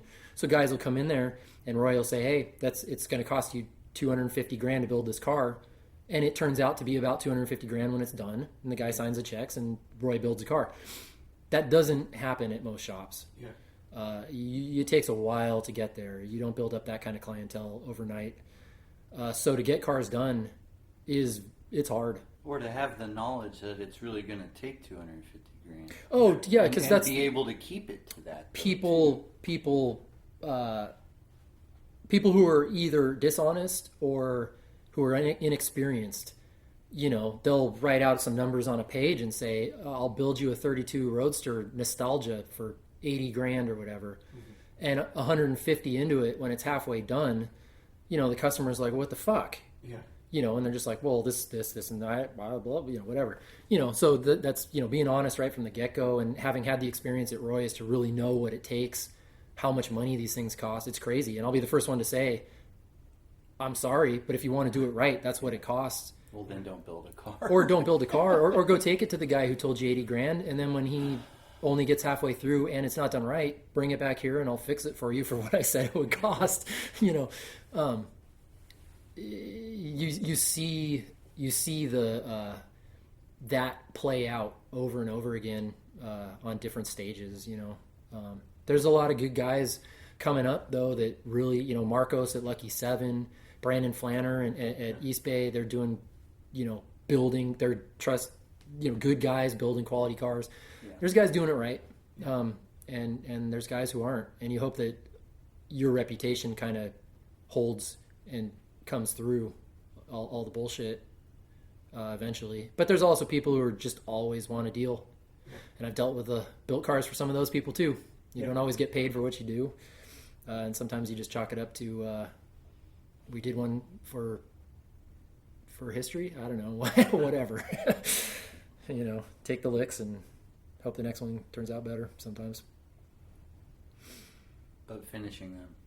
Oh yeah, but we finish cars sometimes. Yeah. That's right. Yeah. And you get some of the customers who that they don't have the wherewithal to be doing what they're doing, but they just want to do it. Yeah. And so you do everything you can, give them all the options. I'll lay out, hey man, this is the way you can save money here. Do it this way, and 9 times out of 10 they'll choose the better way anyway. They're like, I just want it done right. And that's. Yeah, they are as responsible for helping us get the cars done as we are for getting them done. In that case, lucking out with good customers. Yeah, made some good friends already doing this, which is pretty cool too. Hell yeah, that's awesome. So, if you had advice for someone else starting out a shop, just like you were, I don't know, a while ago, what do you think you learned from running this shop that you would pass on to someone else? Running your own shop is 10 times more work than you are ever going to expect. Yeah. And that's if you really, don't do it in California, maybe. Find a different state. Just be prepared to not see your wife a lot, your friends. Be prepared to be tired. No, it's a lot of work just to do the bureaucracy. Working for somebody and getting a paycheck. I'm just too, I have to. Roy, so another thing I'll say, Roy, is in case everyone's all sick of hearing about him, but I will extol the virtues of Roy Brizio until I can't talk anymore, which is about to happen, I think. He let me do some things there where I got to have creative control over some of the cars that I built there, which he's a micromanager in the best sense. Maybe it's detrimental in some ways, but he just is on top of everything there. He doesn't get to work on the cars anymore, but he is discussing every detail of every car with every employee he has before it gets done. He let me do a couple of cars. So we did a truck and a shoebox for Eric Clapton there, and he really kind of let me go with some design elements on those cars that maybe it's his fault that I'm here now. It really, it gave me the bug of oh wow, let me design something, and it just, I'm that personality. I don't want to go do what somebody tells me all the time. And that's why, when I'm talking about a car with Donnie, I'm like, I hope anyway that I'm like, what do you think this should be sometimes? What do you think about this size wheel and tire? What do you think about cutting this way or whatever? And letting. That's the only way that I'm able to work though too, is because I feel like I have a vested interest in everything I work on too. Mm-hmm. So it's very much appreciated that we get to bounce things around, and it's part of what I feel like our dynamic here is working. Yeah. And that's also why I think you're having such a hard time finding someone else. Right. Well, but it's true. It really, and kudos to Rolf for realizing that we would work out well. Yeah. And I think that, that dude is like glue. You know what I mean? As far as knowing how people are gonna gel. Yeah, I think Rolf really ultimately is the grand puppeteer, and we just don't know it. Well, I think he's controlling most of what goes on in America. Well, he's kind of like Trump. Yeah, his hair is almost as magnificent. Oh wow, it's all in his belly though. But you even mentioned going to the Cow Palace show, and Rolf was. Huge in doing that, right? Oh, Rolf, it's crazy to me, my what I feel like was the Rolf period of my life. It was the Rolf years. The Rolf. Yeah, because, when I was working for Roy and Those Rolf. are still happening for me. Yeah, right. Well, we had that shop together, and man, Boogie just posted a picture on Instagram of me sectioning Rolf's truck. Right. I forgot that even happened. I'm like, oh shit, I did that. But we bombed that truck all over California for a period of 5 years or so. But anyway, enough about the Red Baron. We don't want his head to get bigger. But yeah, anyway, so what I would say to somebody starting their own shop is you really gotta want to be the person who controls and builds these cars, and you're gonna have to deal with way more than just building cars to operate a business. Dealing with all the crap that you have to deal with the city and the state and EDD and all that. I don't want to be a downer about that, but just expect all that shit, and it's going to weigh you down a little bit. So you got to power through all that stuff and take advantage of the moments when you're in the shop actually doing what you love. And if you love it, you'll do it. Is that enough? Yeah. You want to know anything more about us? That's the most I think I've talked about myself combined in my whole life. That's pretty awesome. sure. It's great to hear. Like you said, I don't know that at least me, I didn't know where to look to learn more about you. So I think it's really awesome to hear you guys open up and talk about what's important to you. Because it's a special shop. You guys really put out awesome work, and you could tell it comes from a place of a lot of passion and a lot of understanding, how to build that 40 the Gerardo. I don't know why I struggle with that. I think I want to say Gerardo. Jurado. Tony Jurado. To do something that walks that line between traditional, custom, hot rod, street rod, to balance that and build it, it's something special. And I couldn't imagine it coming from another shop. It really. Honestly, and I don't mean this, just saying it. I really appreciate hearing that, because especially about that car, you can build a sick Merc, and people are going to be like, wow, it's a nice Merc. Something like that where I really stepped out a little bit. It's a risk. It is risky, and not in a crazy risky oh my god, you built a full custom body. Fiberglass monstrosity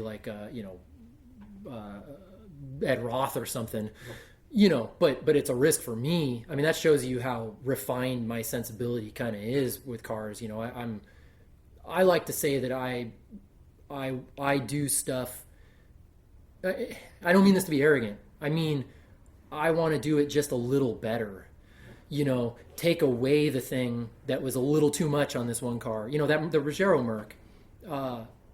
Granted, that car had been started by the time when it came to my shop, and Matt Townsend, he's the same. Everything that he does just looks right. And so it got started by a person who knew what they were doing. And I told Nick, if the chop was wrong on that car, I would have cut the top right back off. But just what Matt did on that car was already nailed it. Yeah. Granted, that car, and this is. Whether it was controversial back in the day, whatever. But we ended up redoing everything on that car, and that's just the way that car worked out because of Nick being neurotic and changing his mind, every other day pretty much. Okay. But my take on that car was to do a Merc with nothing wrong on it, because there's been a handful, less than a handful. I can name 2 Mercs that I could look at and say, there's nothing wrong on that car. You look at some cars and you're like, God damn, it's so good, it's so perfect, but why the fuck did they do that one little thing? And it's subjective, of course, but my goal is to do a car, any car, where somebody walks around it and they're like, man, I wouldn't change a thing on this car. You just nailed it. It's subtle, but there's nothing wrong with it, So that being the baseline of my approach, doing something like that for me is a step out. That's Redline tires. You couldn't have paid me 2 years ago to say that I would have put Redline tires on a car someday, and I've got 2 of them now within a year. It's but also, I also want to be open-minded, and hot rodding was about stepping out back in the day and doing something crazy that hadn't been done before. And if we all just are building traditional cars exactly the way they were done in 1947, then what is hot rodding become? Right. But just a regurgitation. Oh, great. You can copy that era really well. Good for you. And I'm not saying that I mean, my dad built one of those cars. He built a Nitty, and it's a beautiful 32. I love it, and I wouldn't change anything about it. But I couldn't just do that over and over and over and over again. I want to do something different here and there. I want to build a nostalgia car, and then I want to build a 60s car, and then I want to build... Somebody came in here and said, I want to build a Riddler contender. Okay.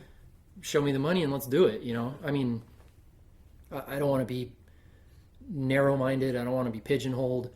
And I don't care if people who originally thought of me as a nostalgia person stop following me on Instagram because I built something from the 70s, well, then if you're that narrow-minded, go follow Old Crow or whatever, you know what I mean? Yeah, that's fine. Do that, and I'll do my own thing. Sorry, I just alienated all the people who are listening to this podcast, but that's the way I look at things. You got to be... I'm into music. I ain't just into hip-hop. I'm not just into... early rock and roll. I'm not just in, I listen to whatever. I'll try it once. Yeah. I'll try, and that's kind of the way I look at styles as well. And there's certain things I don't like I ain't going to listen to pop country music. It makes my ears bleed. Some things I wouldn't do to a car, but, Sure. But I don't want to be so narrow-minded. And also I'll go to Trog. Yeah. And watch them do 23 miles an hour down the sand and be like, wow, that was a cool, fun day, and support it. That's fine. I don't need to just lambaste people who don't do exactly what I do. So that was the controversial portion of the podcast. Let's end it on that note. Yeah, I don't know. It'd be interesting. I'd be really interested to see if people don't know me, and only know the stuff I've built. Yeah, I would assume they have a pretty... If they're only judging me on my cars, which I basically said I'd rather, they probably have a pretty narrow perspective of who I am as a builder. At Brizio's, we did all sorts of stuff, and I cut my teeth building... People don't know that. 90s, 2000s street rods. Yeah. Yeah, that's exactly the thing, though. I don't think people know that you had input on those other cars, too. No, right. So it's cool to put like Tony's car out there. I think that like you say, it's neat to see. Well, we appreciate hearing that. I hope different. that people would have your perspective on it. Wow, of all these cues that are cool in their own way, you really put them together kind of neat on that 40. And the next time I build one, I'm gonna guarantee you it's going to be a traditional custom, because I ain't going to do another one of those, but it was definitely fun to do once, and hopefully a few people like it, but also, shit, man, tell me when to shut up. Another thing that I worry about having a shop is that you have to have an identity. And if I just said earlier, I want people to come into my shop because they appreciate my aesthetic, if I'm building a different car every time I build one, I'm never really going to develop an aesthetic. So I kind of would like what people see to come out of my shop, even though some of the stuff's nostalgia stuff that I had to just follow it is the way it was. Yeah. If they like the way I refine stuff and I can work with any style and make it look, put the right elements of a certain period on a car and only take the stuff that's aesthetically appealing and put it together the right way. I'd be a little worried if I go a little too far outside and so my style is just ambiguous. Yeah. So. Awesome. Well, I think we covered a lot of ground. Thank you guys very much. Yeah, absolutely. I'm like I said when you first contacted me about this, my reaction is A, why would you want to interview me, and B, I'm flattered. It's kind of I'm uncomfortable, in case that hasn't been slightly apparent, talking about myself. but in a way, I guess it's a little cathartic. Now it's been put on the record, and I can go back to being a troglodyte in the back of the shop. It's done. Thanks for putting this into digital form. Awesome. And thanks also, what you're doing is cataloging this portion, this era, this little moment in time of our sport, or it's funny, there is no word to say what do you call it, our hobby. And being a son of a journalist, the Rodder's Journal, Hop Up now, but all the Street Rodder, Hot Rod, all those magazines, if they hadn't have publicized and disseminated information about what was going on in this little corner of Southern California, I don't know if hot rodding ever really would have taken off.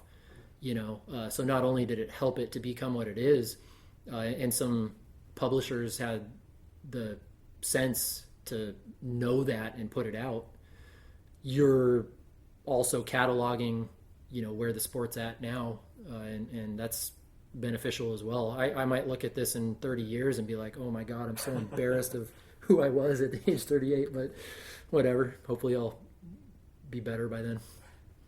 So thank you as well, is what I'm trying to say. Man, that means a lot. Like it's, your dad is such a huge inspiration. Like, I wouldn't know about the things that I care about so much without him doing such a great job of documenting it. Like, I mean, his writing has been such a huge part of my life. It's that's really, so I've kind of gotten used to hearing people say that every now and then. Yeah. I've also gotten very used to saying Pat Ganahl is an asshole. He said something negative about my car at the KKOA meet in 1973. So I get real tentative when I'm meeting somebody and they find out that I'm Pat's son. Yeah. Is that a good thing or a bad thing? Is it a good thing or a bad thing? Exactly. Is this going to color your perspective of me from here on out? But I didn't realize, like, going back to what I was saying a little earlier about I didn't know that this was important. I just, my dad's and not in a negative sense, but a hack writer for magazines, going out and taking photos and wrenching on his car at night. It wasn't anything special to me. It was just it was taken for granted. I grew up in it or with it. So the day, and I will remember this, the day that his office at home, where he worked for Pearson Publishing in an office, so he was gone a lot, was on road trips a lot, but he also was home when he was in between working for magazines doing freelance stuff, so he worked from home for a certain period. So he's got a big office with all of his memorabilia, books, magazines, model cars, all of his car stuff, and just random knickknacks and trophies and shit on the shelves. And I don't know how old I was. I could have been 8 and I could have been 16. I don't really remember. And I looked up and there's a Hall of Fame trophy with my dad's name on it. And it honestly wouldn't have even occurred to me that was something you could be in the Hall of Fame for. It's like builders are Hall of Fame members. And I was like, what the fuck? Why? And it was, I'm like, holy, I finally realized, I was like, oh wow, like that's actually something to be a part of this industry that's important. And it really, it was taken aback. I was like, holy crap, my dad's in the Hall of Fame? Yeah, what the hell? Yeah. The big picture. Yeah, really just didn't dawn on me that was even a thing. It was kind of a revelation. And I'm still not sure why. No, I'm kidding. I appreciate everything that my dad has done for the industry in a big way, and only come to appreciate it more and more. His knowledge is insane. He'll tell you, you'll talk to him, or I'll talk to him, and he'll be trying to remember a name and can't remember it. And I'll be like, oh my God, my Alzheimer's, I can't remember anything anymore. But then he'll rattle off 10 more names and the cars and what magazine they were in right after it. And, he concentrates on that one that he couldn't remember. I mean, he's just a encyclopedia of knowledge. And he also doesn't know a lot of stuff. but as much as he's been called an opinionated person, and I think people think of him as being arrogant, but it's because he's really deadpan and he'll just speak his mind. Yeah. But I think he's as down to earth as anyone. He'll be the first to tell you, I don't know anything about that. He's just been misunderstood a little bit over the years. Yeah. I couldn't be happier to, have had. Roy is a reason I'm here, and obviously it goes without saying that my dad's the reason I'm here. So I've had I wouldn't say a silver spoon, maybe a bronze spoon, and don't regret a bit of that. Cool. Awesome. That was fun. Yeah. How long did it end up being? I think we were just about an hour 45. Damn it. No one's going to listen to that. You'd be surprised, man. Like, it's a medium that's really easy to interact with. Like, you just put it on and it goes by quick. Right. Yeah. Like, that end one, it's almost 3 hours. I know. Yeah, I saw the thing and I was like, I'm just going to listen to the beginning.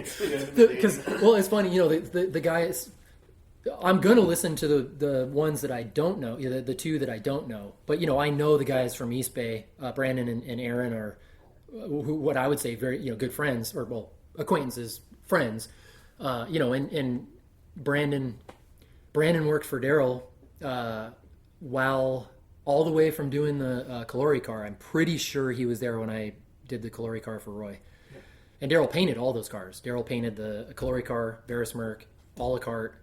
And I don't remember on the McMullen car how that one got done, because obviously there was the flames and pinstriping and all that. I know he was involved. So Brandon, it's funny, Brandon's trajectory has mimicked mine in certain ways. Just, he's younger than I am, and it's been by that, the truck that he did. He's a lot uglier, though. I would actually beg to differ. He's a stunning specimen. No, Aaron. Oh, Aaron. Oh, I would really leave my wife for Aaron Grossbeck. Yes. Yeah, in a second.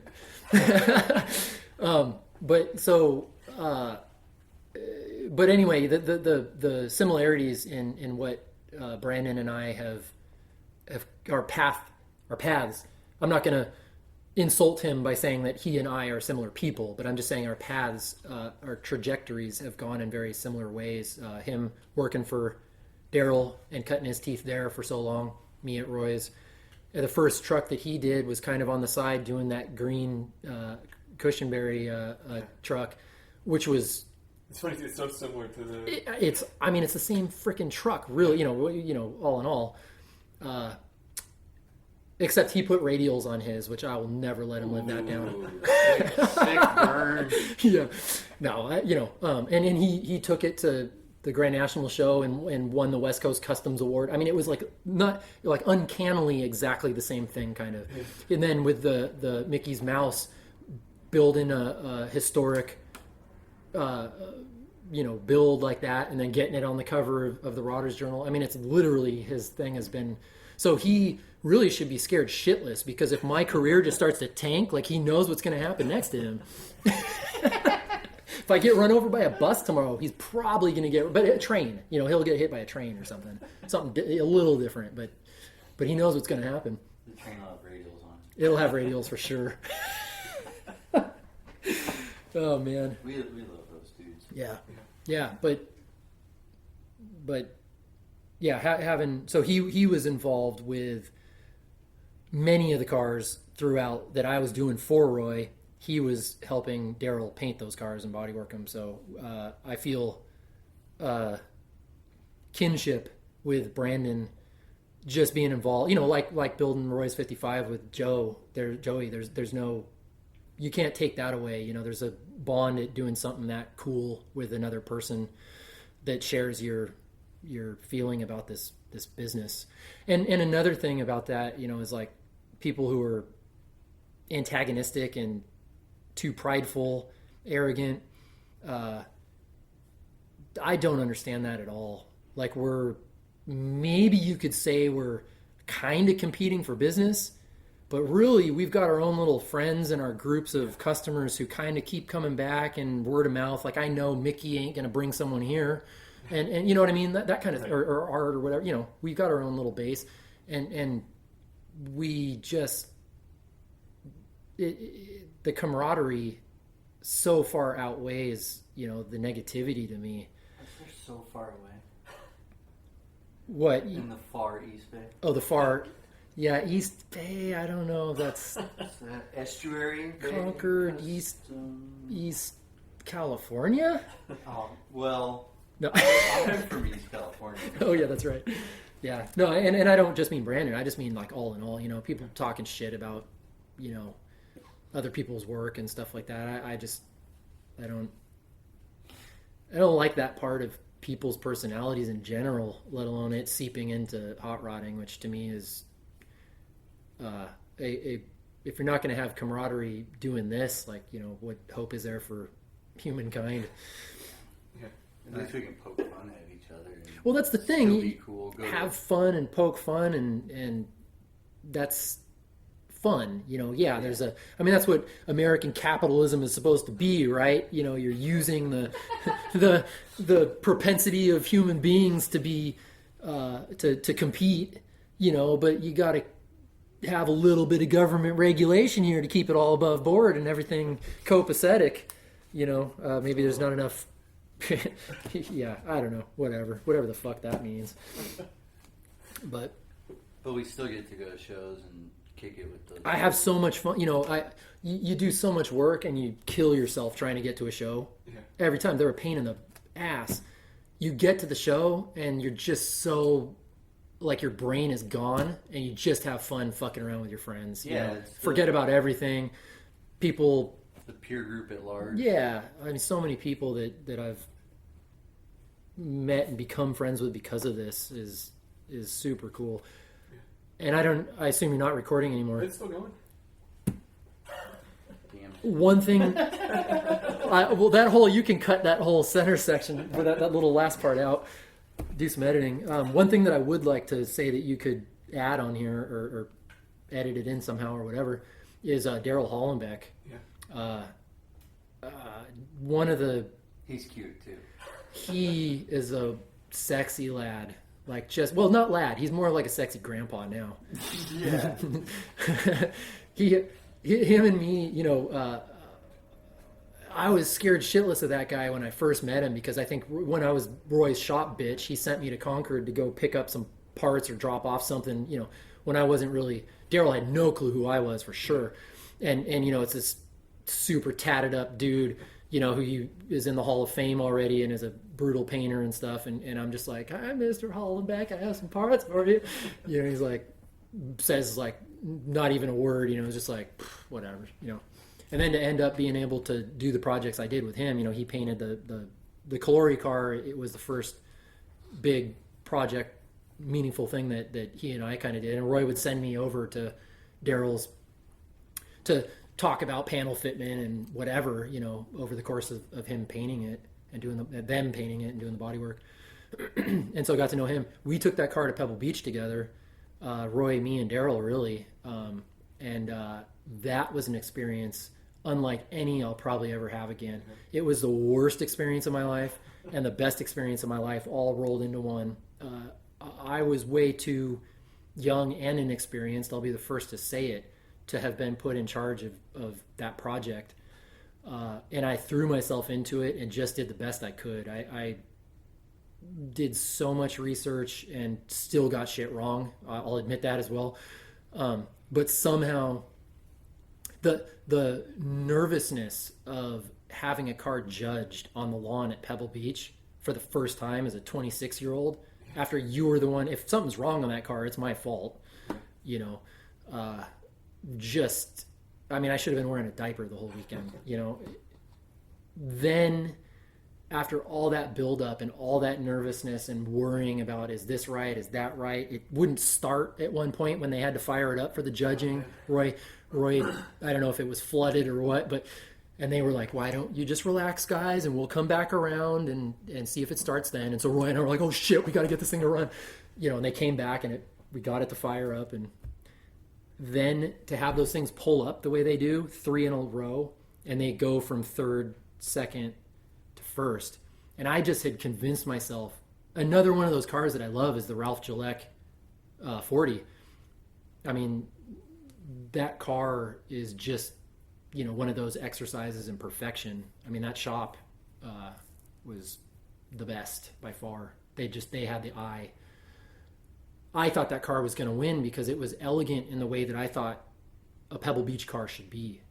And I just was fully Pebble Beach's politics. Yeah. They're going to pick the car that they think looks best on the podium. And that car was just elegant, a Pebble Beach car. Not to say that the Calori car isn't. I mean, to me, it is a fantastic looking car. So and maybe I was like just trying to build myself up to not be let down if we didn't win it. And also at the same time, who the fuck cares if you win or not? I also have that. But when you put that much time into it and your customer is standing right there, Jack Calori was there, when we kind of knew the third place car was going to be the third place car, and they called it out. So it was us and the Gillette car there. And Jeff from the Rotters Journal was with me with the kid, who is a guy who I haven't seen in a long time. But we were ragtag crew in the middle of drinking. We're drinking Budweisers in a can, and I didn't know how to dress. I was probably wearing Dickies and skate shoes, at Pebble Beach. They called the second place they're like, and in second place is from wherever the Gillette car, and I just literally almost passed out. I remember I think I kind of squatted down, and Jeff and the kid just started going ballistic with their beers, and they started pouring their beers on my head and screaming. And I remember this one dude with elbow patches on his jacket I think he had a champagne, turned around and he was like, "Oh, did you have something to do with this car?" and Jeff's like, "He built it." And he's like, "Well, get up there, son." And so I was like, "Should I?" And I started running up to the thing, and they were driving around, and Roy and Jack were in the car. Jack Calori himself were driving. And Roy was crying because he's a crier. And I just remember I reached in and I gave him a hug, and he was like, "We did it, man." It was just one of those oh, fuck. That was a crazy experience. Daryl ran up with me at the same time, and I just, gave him a hug. And I remember Terry, his wife, was crying. And it's so funny to think back now. She was like, "Now we can get our booth." She was like, that to her, it meant we've reached this echelon. Now we can finally get a paint booth, That's awesome. Yeah, it was a cool experience, and I try to take that with a grain of salt. It was a cool experience, not something that I really care to try again. Yeah. Pebble Beach was interesting in that way. But anyway, so we ended up, my friendship with Daryl started there. We ended up getting to play a little part in assembling his 32 Roadster that just won AMBR, which so many people were involved in. But Corey Tolbert and Dan Webb and Ashley, built that car, which I wrote the article in Hop Up about, so it's been told, I guess, if anyone reads. But that was a really cool moment, too, for that car to win AMBR. And I know it's controversial, but and if I were on the board, the judges, I don't think I would have had the balls to pick it. I can't separate myself from it, sure. So it's hard to say, but I can't believe they did. But God bless them for it. Yeah, it's so cool. And just a neat thing. I'm really happy. He's just a super solid guy and somebody I have fun with every time I hang out with him and talk to him. Awesome. I suppose I should let you guys get back to work. Yeah, that'll do. Okay, that'll do.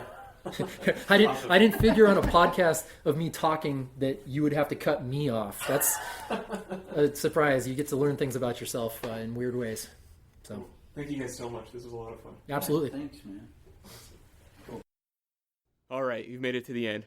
Man, that was so much fun. I really hope you enjoyed This is the sort of thing that I was dreaming about doing when I had the idea for this podcast, and I'm so excited to see it come together. So I do this podcast, my blog, all of that stuff completely for free. There's no ad support or anything like that, and I'm happy to do it because it's something that I really care about. So if you feel like you want to give something back to the show, what would mean so much to me would be if you could tell your friends, put it out there, and let people know that this show exists. I love making these, and I would love for more people to hear them. Thank you so much for listening.